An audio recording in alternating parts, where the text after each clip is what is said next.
Hi all, welcome to AZP academy. എല്ലാവർക്കും പുതിയൊരു വീഡിയോയിലേക്ക് സ്വാഗതം. എൻ്റെ പേര് സ്വാതി. നമ്മൾ ഇവിടെ ഡിസ്കസ് ചെയ്യാൻ പോകുന്നത് PYQ തന്നെയാണ്. നമുക്ക് ഏറ്റവും ഇമ്പോർട്ടൻ്റ് ആയിട്ടുള്ള ക്വസ്റ്റ്യൻസ് ആണ് നമ്മൾ ഈ വീഡിയോയിൽ പറയുന്നത്. സോ എല്ലാവരും വളരെ ക്ലിയർ ആയിട്ട് കേട്ടിരിക്കുക. എങ്ങനെയാണ് ഈ ക്വസ്റ്റ്യൻ വരുന്നത്, അല്ലെങ്കിൽ എങ്ങനെയാണ് ഇതിൻ്റെ ആൻസർ വരുന്നത് എന്നുള്ളത് നിങ്ങൾ നോക്കി മനസ്സിലാക്കുക, എഴുതിയെടുക്കുക, നല്ല രീതിയിൽ പഠിക്കുക. ഇനി വരുന്ന ഈ ഓരോ എക്സാമിലും നിങ്ങൾക്ക് ഈ ഒരു പോർഷൻ വളരെ ഇമ്പോർട്ടൻ്റ് ആയിരിക്കും. ഫിസിക്സിന്റെ ക്വസ്റ്റ്യൻസ് ആണ് നമ്മൾ പറയാൻ പോകുന്നത്. ഫിസിക്സിൽ റിപ്പീറ്റഡ് ആയിട്ട് ചോദിക്കുന്ന ഒരുപാട് ക്വസ്റ്റ്യൻസ് ഇപ്പോഴും ഉണ്ട്. അപ്പൊ റിപ്പീറ്റിംഗ് ക്വസ്റ്റ്യൻസ് പഠിച്ചാൽ തന്നെ നമുക്ക് വളരെയധികം ചാൻസ് ഉണ്ട് ആ 1 മാർക്കോ 2 മാർക്കോ കിട്ടാനായിട്ട്. നിങ്ങൾക്കറിയാലോ ഓരോ മാർക്കിലും എത്രത്തോളം വാല്യൂ ഉണ്ട് എന്നുള്ളത്, അല്ലെ? 1 മാർക്ക് പോയാൽ അതിന്റെ വില നമുക്കറിയാം. എക്സാം ഹാളിൽ ഇരിക്കുമ്പോഴാണ് അയ്യോ ഇത് ഞാൻ ആലോചിച്ചതാണ്, ഇത് ഞാൻ പഠിച്ചതാണ്, ഓർമ്മയില്ലല്ലോ, അല്ലെങ്കിൽ ഇത് ഞാൻ അന്ന് കണ്ടിരുന്നു, ഇത് വായിച്ചാൽ മതിയായിരുന്നു, ഒന്നും കൂടെ മനസ്സിരുത്തി വായിച്ചാൽ മതിയായിരുന്നു എന്ന് തോന്നുന്ന നിമിഷങ്ങളാണ് അതെല്ലാം, അല്ലെ? അപ്പൊ കിട്ടാതെ വരുമ്പോഴാണ് അതിന്റെ ഒരു വില മനസ്സിലാവുക. നമുക്ക് ഇന്ന് റിപ്പീറ്റഡ് ആയിട്ട് ചോദിക്കുന്ന കുറച്ച് ക്വസ്റ്റ്യൻസ് നമുക്ക് നോക്കാം. സോ എല്ലാവരും നോട്ട്ബുക്കും പെന്നൊക്കെ ആയിട്ട് റെഡി ആയിട്ടിരിക്കുക. നമുക്ക് വീഡിയോയിലേക്ക് പോവാട്ടോ. ഓക്കെ, ദാ ഫസ്റ്റ് ക്വസ്റ്റ്യൻ ആണ്, താഴെ തന്നിരിക്കുന്നവയിൽ ഏറ്റവും കുറഞ്ഞ തരംഗ ദൈർഘ്യമുള്ള പ്രകാശം ഏതാണ്? നിങ്ങൾക്കറിയാമോ ഏതാണെന്ന്? നിങ്ങൾ ആൻസർ ഒന്ന് കമന്റ് ചെയ്യൂ കേട്ടോ. നമുക്ക് അതിനു മുന്നേ ഇതിന്റെ ജസ്റ്റ് ഒരു എക്സ്പ്ലനേഷൻ നോക്കാം. നോക്കൂ, എന്തൊക്കെയാണ് നമുക്കറിയാം. വിബ്ജിയോർ എന്ന് പറയുന്നത്, അല്ലെ, 7 ഘടകവർണ്ണങ്ങളായിട്ട് ദൃശ്യപ്രകാശം വേർതിരിയുന്നുണ്ട്, അല്ലെ?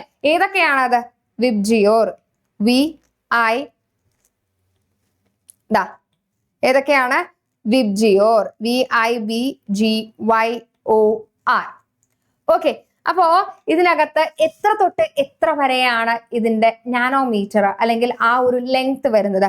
400 നാനോമീറ്റർ ടു 700 നാനോമീറ്റർ വരെയാണ് എന്ത് വരുന്നത്? ഇതിന്റെ ആ ഒരു ഇത്രയും റേഞ്ചിലാണ് ഈ ദൃശ്യപ്രകാശം, വിസിബിൾ ലൈറ്റ്സ് കാണപ്പെടുന്നത്. ഓക്കെ, അപ്പൊ വിബ്ജിയോർ എന്ന് പറഞ്ഞാൽ violet, IndiGo, blue, green, yellow, orange, red. ഇതെല്ലാവർക്കും അറിയുന്നതാണ്. ഇതില് മധ്യത്തിൽ വരുന്ന വർണ്ണമാണ് ഗ്രീൻ എന്ന് പറയുന്നത്. ഓക്കെ, ക്ലിയർ അല്ലേ? മധ്യത്തിൽ വരുന്ന വർണ്ണം ഏതാണ്? ഘടകവർണ്ണങ്ങളില് മധ്യത്തിൽ മിഡിലിൽ വരുന്നത് ഏതാണ്? G ആണ്. ആൻഡ് ഇതിനകത്ത് ഏതാണ് ദൃശ്യപ്രകാശം ഏറ്റവും കുറഞ്ഞ തരംഗ ദൈർഘ്യം എന്നാണ് ചോദിച്ചിട്ടുള്ളത്. അപ്പൊ ദേ ഇങ്ങോട്ട് പോകും തോറും തരംഗ ദൈർഘ്യം കൂടി വരുന്നു. മനസ്സിലായോ? അപ്പൊ തരംഗ ദൈർഘ്യം കൂടുന്തോറും ആവൃത്തി, ഫ്രീക്വൻസിക്ക് എന്താ ഉണ്ടാവണേ? കുറയുക ചെയ്യണേ. ഓക്കെ, അപ്പൊ തരംഗ ദൈർഘ്യം കുറയുമ്പോ ഫ്രീക്വൻസി കൂടുന്നു. ഇതിൽ ഏതാണ്? ഏതൊക്കെ തന്നിട്ടില്ലേ? നീല തന്നിട്ടുണ്ട്, പച്ച തന്നിട്ടുണ്ട്, ചുവപ്പ് തന്നിട്ടുണ്ട്, മഞ്ഞ തന്നിട്ടുണ്ട്. ഇത് നോക്കൂ, ബ്ലൂ, ഗ്രീൻ, യെല്ലോ തന്നിട്ടുണ്ട്, റെഡ് തന്നിട്ടുണ്ട്. ഏറ്റവും കുറഞ്ഞ തരംഗ ദൈർഘ്യമുള്ള പ്രകാശം ഏതാണെന്നാ ചോദിച്ചില്ല. അപ്പൊ നിങ്ങൾക്കറിയാലോ ഏതാണ് കുറവ്? ഈ ഭാഗത്തല്ലേ കുറവ് വരുന്നത്, അല്ലെ? ഈ ഭാഗത്തുള്ളതില് ഏതാണ് കുറവ് വരുന്നത്? ഈ ബ്ലൂ ആണ്. സോ ആൻസർ ഏതാ വരുന്നേ? നീലയാണ് ആൻസർ വരുന്നത്. മനസ്സിലായോ? മനസ്സിലായോ? ഇതാ 400 നാനോമീറ്റർ എന്ന് പറയുന്നത് അത് വയലറ്റിന്റെ ആ റീജിയണിൽ, വയലറ്റ്, ഇൻഡിഗോ, ബ്ലൂ, അവിടെയാണ് 400 സ്റ്റാർട്ട് ചെയ്യുന്നത്. 6 എന്ന് പറയുന്നത് 700 വരെയാണ്. ഓക്കെ, അപ്പൊ ഏറ്റവും കൂടിയ തരംഗ ദൈർഘ്യം ചോദിക്കാം അടുത്ത പ്രാവശ്യം. ഏതാണ് അത് വരുന്നത്? അത് റെഡ് ആണ്. ക്ലിയർ അല്ലേ? ക്ലിയർ അല്ലേ? ഇനി മിഡിലിൽ വരുന്ന വർണ്ണം ഏതാണെന്ന് ചോദിച്ചാൽ അത് ഏതാണ്? അത് ഗ്രീൻ ആണ്. ഇനി ഇതിന് നെക്സ്റ്റ് പോയിന്റ് ആണ് പറഞ്ഞത്, ഈ ലാംഡ, തരംഗ ദൈർഘ്യം കുറയും തോറും ആവൃത്തി കൂടുന്നു. അപ്പൊ തരംഗ ദൈർഘ്യം കുറവും ആവൃത്തി കൂടിയതുമായിട്ടുള്ള വർണ്ണം ഏതാണ്? അടുത്ത തവണ ചോദിക്കാലോ. ഏതാണ് ഈ കൊടുത്തിട്ടുള്ളതില്? ബ്ലൂ ആണ്. ഓക്കെ, ഇപ്പൊ പച്ചയും ചുവപ്പും മഞ്ഞയും ഒക്കെ ബ്ലൂ കഴിഞ്ഞതിന് ശേഷം വരുന്ന കളറുകളാണ്. സോ അതിന് എന്താണ്? ആവൃത്തി ബ്ലൂവിനേക്കാൾ കുറവായിരിക്കും. ക്ലിയർ അല്ലേ? ക്ലിയർ അല്ലേ? അടുത്ത ക്വസ്റ്റ്യൻ നോക്കാം. നെക്സ്റ്റ് ക്വസ്റ്റ്യൻ, മുങ്ങൽ വിദഗ്ധർ ഇതിൽ നിന്നും സംരക്ഷണം നേടാനാണ് പ്രത്യേക സ്യൂട്ടുകൾ ധരിക്കുന്നത്. എന്തിൽ നിന്ന് സംരക്ഷണം നേടാനാണ്? കുറഞ്ഞ മർദ്ദം, ഉയർന്ന താപനില, കുറഞ്ഞ താപനില, ഉയർന്ന മർദ്ദം. ഇപ്പൊ കുറഞ്ഞ മർദ്ദമാണോ, കുറഞ്ഞ താപനിലയാണോ, ഉയർന്ന താപനിലയാണോ, ഉയർന്ന മർദ്ദമാണോ? എന്തിൽ നിന്ന് രക്ഷ നേടാനാണ് മുങ്ങൽ വിദഗ്ധർ, ഡൈവേഴ്സ്, ഒരു പ്രത്യേക സ്യൂട്ട് ധരിക്കുന്നത്? നമുക്ക് അതിന്റെ എക്സ്പ്ലനേഷൻ കണ്ടിട്ട് ഇങ്ങോട്ട് വരാം. നോക്കൂ, divers wear special suits in order to protect them from high pressure. എന്തിൽ നിന്നാണ്? ഹൈ പ്രഷറിൽ നിന്ന് രക്ഷ നേടാനാണ്. അപ്പൊ ഉന്നത മർദ്ദം, ഉയർന്ന മർദ്ദത്തിൽ നിന്ന് രക്ഷ നേടാനാണ് ഡൈവേഴ്സ് സ്പെഷ്യൽ സ്യൂട്ട്സ് ധരിക്കുന്നത്. ഓക്കെ, ഇനി നോക്കൂ, the pressure increases as depth increases. ആഴം കൂടുന്തോറും അവിടെ എന്താ ഉണ്ടാവണേ? പ്രഷർ കൂടുന്നു. ഡെപ്ത് ഇൻക്രീസ് ചെയ്യുന്തോറും അവിടെ എന്താ ഉണ്ടാവുന്നേ? പ്രഷർ ഇൻക്രീസ് ചെയ്യുന്നു. So the pressure exerted in deep water under the sea is much greater than the sea level. അപ്പൊ അടിയില്, സീയുടെ അടിയില് താഴെ പ്രഷർ കൂടുതലാണ്. എവിടെ? ഈ ടോപ്പിനേക്കാളും സീ ലെവലിനേക്കാളും കൂടുതലാണ് എവിടെ? താഴെ. ഡെപ്ത് കൂടുന്തോറും പ്രഷർ കൂടുന്നു. So divers need proper suits to bear that extra pressure. Okay, അപ്പൊ എന്താണ് ഇതിന്റെ ആൻസർ? മുങ്ങൽ വിദഗ്ധര എന്തിനാണ് പ്രത്യേക സ്യൂട്ട്സ് ധരിക്കുന്നത്? എന്തിനാണ്? പ്രഷർ, ഉയർന്ന മർദ്ദം, അതിൽ നിന്നുമുള്ള രക്ഷയ്ക്കാണ് പ്രത്യേക സ്യൂട്ട്സ് ധരിക്കുന്നത്. അതിൽ ഒരു കാര്യം കൂടെ മനസ്സിലാക്കി വെക്കുക, പ്രഷർ ഇൻക്രീസ് ചെയ്യുന്നത് എപ്പോഴാണ്? ഡെപ്ത് ഇൻക്രീസ് ചെയ്യുന്തോറും പ്രഷർ ഇൻക്രീസ് ചെയ്യുന്നു. ഓക്കെ, മനസ്സിലാക്കണം. നെക്സ്റ്റ് ടൈം ചിലപ്പോൾ ഇതേ ക്വസ്റ്റ്യൻ ആയിരിക്കും ചോദിക്കുക. ഓക്കെ, അടുത്തത്, ഒരു സ്ക്രീനിൽ ലഭിക്കാത്ത പ്രതിബിംബത്തെ ഡാഷ് എന്ന് വിളിക്കുന്നു. സ്ക്രീനിൽ പതിപ്പിക്കാൻ കഴിയുന്ന പ്രതിബിംബമാണ് യഥാർത്ഥ പ്രതിബിംബം. അപ്പൊ സ്ക്രീനിൽ പതിപ്പിക്കാൻ കഴിയാത്ത പ്രതിബിംബത്തെ എന്താ വിളിക്കുക? അത് മിഥ്യാ പ്രതിബിംബമാണ്. ഓക്കെ, അപ്പൊ ഏതാണ്? മിഥ്യാ പ്രതിബിംബമാണ്. സ്ക്രീനിൽ, ഒരു വൈറ്റ് സ്ക്രീനിൽ പതിപ്പിക്കാൻ കഴിയാത്ത പ്രതിബിംബം അത് മിഥ്യാ പ്രതിബിംബമാണ്. വൈറ്റ് സ്ക്രീനിൽ പതിക്കാൻ കഴിയുന്ന പ്രതിബിംബം അതെന്താണ്? യഥാർത്ഥ പ്രതിബിംബമാണ്. ഓക്കെ, ഇനി യഥാർത്ഥ പ്രതിബിംബവും മിഥ്യാ പ്രതിബിംബവും തമ്മിലുള്ള ചെറിയ ഒരു വ്യത്യാസം നോക്കാം. യഥാർത്ഥ പ്രതിബിംബങ്ങൾ തല കീഴായതാണ്. അപ്പൊ ഓൾറെഡി ഈ ഓപ്ഷനിൽ എ സി കട്ട് ചെയ്തു. തല കീഴായതാണ്, കണ്ടോ? ഇനി നെക്സ്റ്റ്, മിഥ്യാ പ്രതിബിംബങ്ങൾ നിവർന്നതാണ്. അപ്പൊ പഠിച്ചു വെച്ചോളൂ. യഥാർത്ഥം തല കീഴായത്, മിഥ്യാ പ്രതിബിംബം നിവർന്നത്. യഥാർത്ഥ പ്രതിബിംബങ്ങൾ സ്ക്രീനിൽ രൂപം കൊള്ളുന്നു. കണ്ടോ? സ്ക്രീനിൽ രൂപം കൊള്ളുന്നു. മിഥ്യാ പ്രതിബിംബങ്ങൾ ലെൻസിലോ ദർപ്പണത്തിലോ ഉള്ളതായി കാണപ്പെടുന്നു. പ്രകാശരശ്മികളുടെ യഥാർത്ഥ വിഭജനം മൂലമാണ് യഥാർത്ഥ പ്രതിബിംബങ്ങൾ രൂപപ്പെടുന്നത്. അപ്പൊ യഥാർത്ഥ വിഭജനം മൂലമാണെങ്കിൽ അത് യഥാർത്ഥ പ്രതിബിംബങ്ങൾ ഉണ്ടാകുന്നു. ആൻഡ് പ്രകാശരശ്മികളുടെ സാങ്കല്പിക വിഭജനം മൂലമാണെങ്കിൽ അവിടെ എന്ത് പ്രതിബിംബ രൂപപ്പെടുന്നേ? മിഥ്യാ പ്രതിബിംബങ്ങൾ രൂപപ്പെടുന്നു. ഓക്കെ, അപ്പൊ യഥാർത്ഥ പ്രതിബിംബവും മിഥ്യാ പ്രതിബിംബവും തമ്മിലുള്ള കുറച്ച് ഡിഫറൻസ് നിങ്ങൾ അറിയണം. അതിനാണ് ഇത് പറഞ്ഞു തന്നത്. നെക്സ്റ്റ് ടൈം ഇനി ഇതിൽ നിന്ന് ചോദിച്ചാൽ നിങ്ങൾക്ക് കിട്ടണം.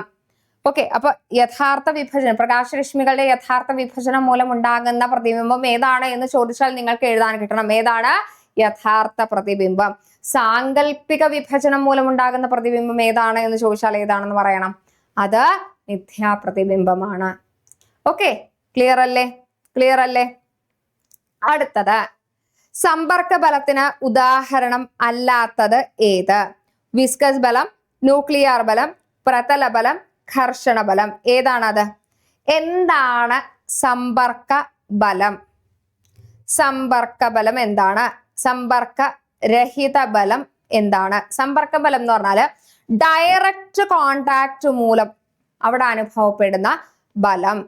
ഡയറക്റ്റ് കോണ്ടാക്റ്റിലൂടെ അനുഭവപ്പെടുന്ന ബലം ഇല്ലേ, അതാണ് സമ്പർക്ക ബലം. ഇപ്പൊ ഘർഷണ ബലം സമ്പർക്ക ബലത്തിന് എക്സാമ്പിൾ ആണ്.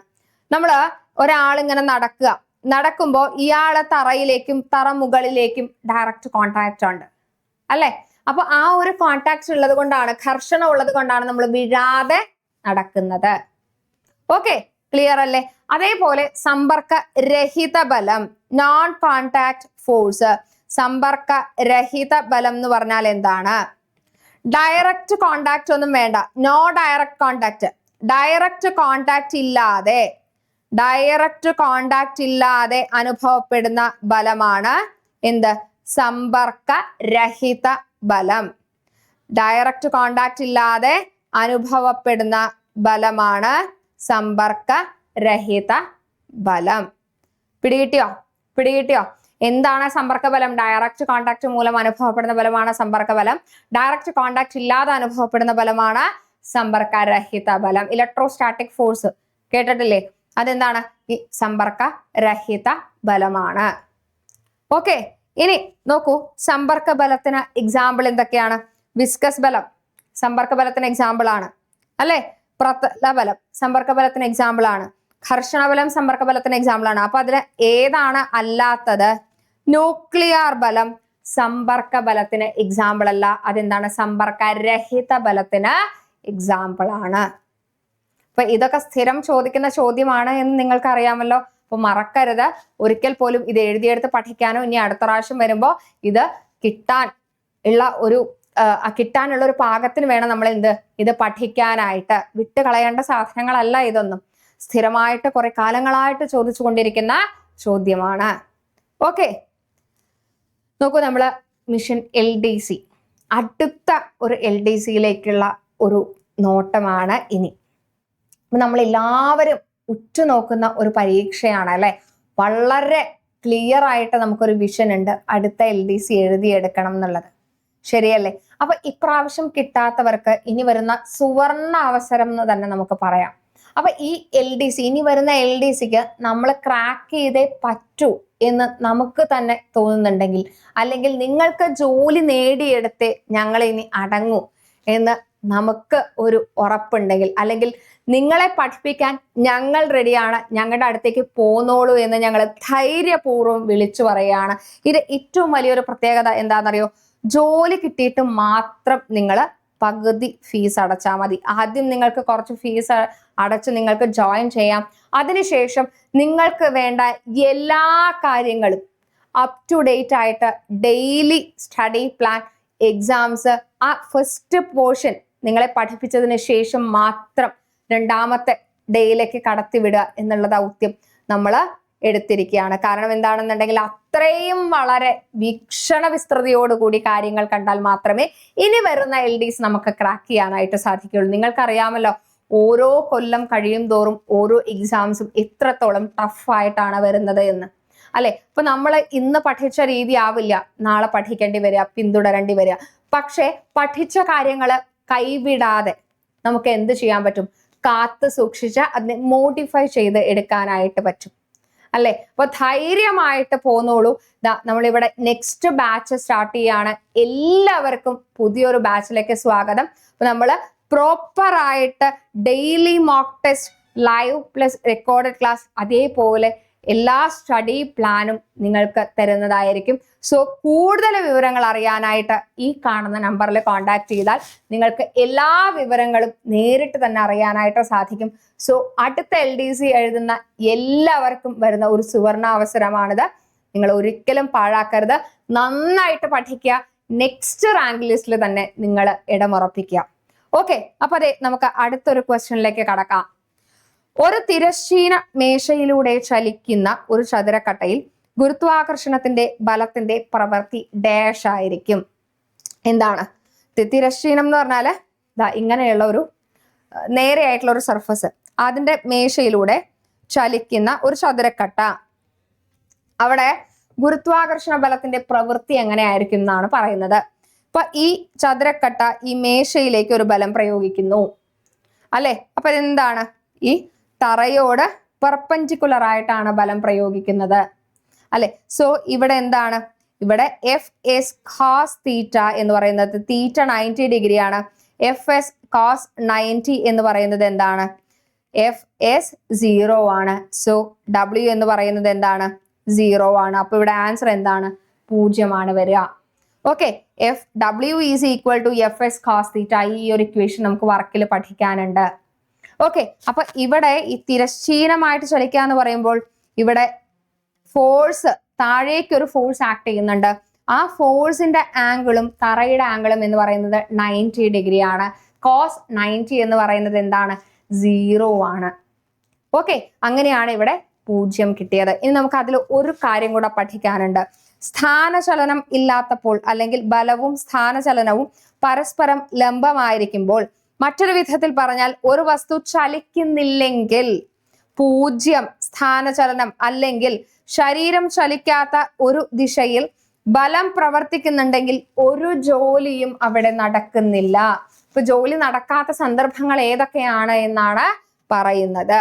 ഓക്കെ, ലംബബലമാണെങ്കിൽ അവിടെ എന്താണ്, വർക്കൊന്നും നടക്കുന്നില്ല. സോ കോസ് 90 എന്ന് പറയുന്നത് 0 ആണ്. അപ്പൊ ടോട്ടൽ വർക്ക് എന്തായിട്ട് പോകും, 0 ആയിട്ട് പോകും. ഓക്കെ, ക്ലിയർ അല്ലേ?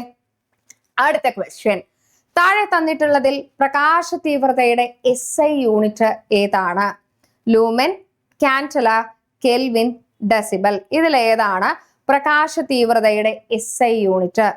നമുക്കറിയാലോ എന്താണ്, കാൻഡലയാണ്. പ്രകാശ തീവ്രത എന്ന് പറഞ്ഞാല് ലൂമിനസ് ഇന്റൻസിറ്റി. ഓക്കെ, ലൂമൻ എന്തിന്റെ SI യൂണിറ്റ് ആണ്? ലൂമൻ എന്ന് പറയുന്നത് എന്തിന്റെ യൂണിറ്റ് ആണ്? ലൂമിനസ് ഫ്ലക്സിന്റെ യൂണിറ്റ് ആണ് ലൂമൻ എന്ന് പറയുന്നത്. എന്തിന്റെയാണ്? Luminous flux. ഓക്കെ, ഇനി കെൽവിൻ എന്ന് പറയുന്നത് എന്തിന്റെയാണ്?